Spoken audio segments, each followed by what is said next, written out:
Was sharp. I mean, it was firm. The fastball ticked up. I mean, it had some life. It sounded heavy when the catcher was catching it. The number on the board was, 3 ticks up. A lot of 95s we saw. I saw 96 at one point.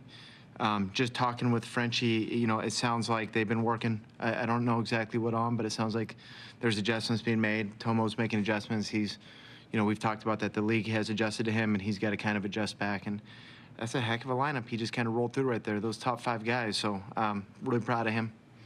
In the doubleheader, you had good performances from both Stallings and Alex Jackson. Yeah.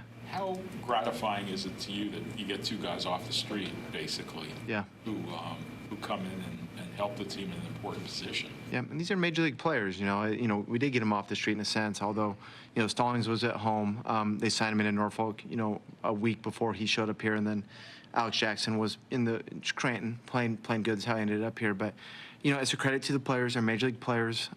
There's a lot of major league players that don't have jobs in the big leagues. You got to kind of find the right guys. It's a credit to the pitching group for getting these guys ready. They're not here to swing the bat, even though they did swing the bat pretty good today, both of them. Helped us out a little bit offensively. So they're here to call a game, and they're here to handle our staff, and they both did an incredible job today doing that. It's an added bonus for Sugano. This is his last start of the first half. Yeah. To end on a positive note, to kind of wash away what had been a troublesome month. Yeah. Is that a positive note to go? No doubt. Yeah, I mean, he threw the ball great. He's going to get some time off now. I don't know where he lines up right now. There's a couple of different spots kind of discussed with him in terms of, being the 5th guy and getting the full time, and maybe that might be too much time. So, pitching group will all sit down, kind of navigate and figure out, get player input, see where things should go. We got guys going on rehab and all that stuff coming Sunday too. So, there's a lot of moving pieces there. But just really happy for Tomo. He's a very successful and proud player who's, done incredible things in his career. And the way the last month went was probably the first time in his career he's ever gone through that. So to see him kind of come out on top against, a playoff caliber team, a team that's, I think, a half game out of the NL East or whatever it is, pretty tough division, is something he should have a lot of pride in. With Tomo over the past month or so, there have been times where you've pulled him a little bit early, maybe not making it through the 5th inning. Sure. What was it about today that gave you the confidence to stick with him there in the 5th and in the tie game? He's facing the top of the order, and then even in the 6th. Yeah, we were better. At the 5th, he was going out there, just where the pitch count was at and what the stuff looked like. The velocity and everything was carrying. It wasn't taking down by any means. It looked the same as it did in the 1st inning. He was throwing the ball great.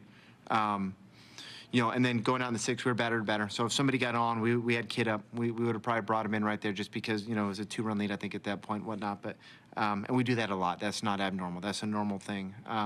But, yeah, it's just his stuff, man. His stuff, the confidence, the whole deal. Wins so important right now. Just how big is it to get 2-1 again against a team like that? Yeah, we would have loved to have had the first one, too. But we kind of stole one from them, and they stole one from us. But you guys don't want to hear it, but there's still time, and despite, making a move this morning, and I'm sure our obituary is probably getting written somewhere this morning because we made a trade. Next thing you know, this Wolfram guy shows up, and the way he threw the ball, and Selby shows up in the second game, and he's got great stuff. You guys seen him here quite a bit and have success already in the big league. So, and the fellas went out and played, man, and they had energy, and yeah, it was a really good day. I know a lot of times it's ignoring outside noise, but can, media, other people kind of pronouncing you guys dead, can that be a motivating factor? I don't think they need motivation. I've said it from day one since I've started doing this. I don't feel like we've lacked motivation. And I think it's evident in how they bounce back from tough losses and playing good teams and, the whole deal right now. So I don't read anything. I'll be honest with you. I never have, and I especially won't now as I sit in this seat. As to what the players read, I have no idea. So maybe it does motivate them, maybe it doesn't. But my read on those guys is that they have showed up and they have wanted to win and they want to stay here and they don't want to go anywhere. And seeing kind of Bake's reaction this morning as he was told, it was a lot of shock and surprise and maybe some initial disappointment for him that he wasn't going to be with us. So I think there's a lot of guys that feel that way, and I think that in and of itself is their motivation.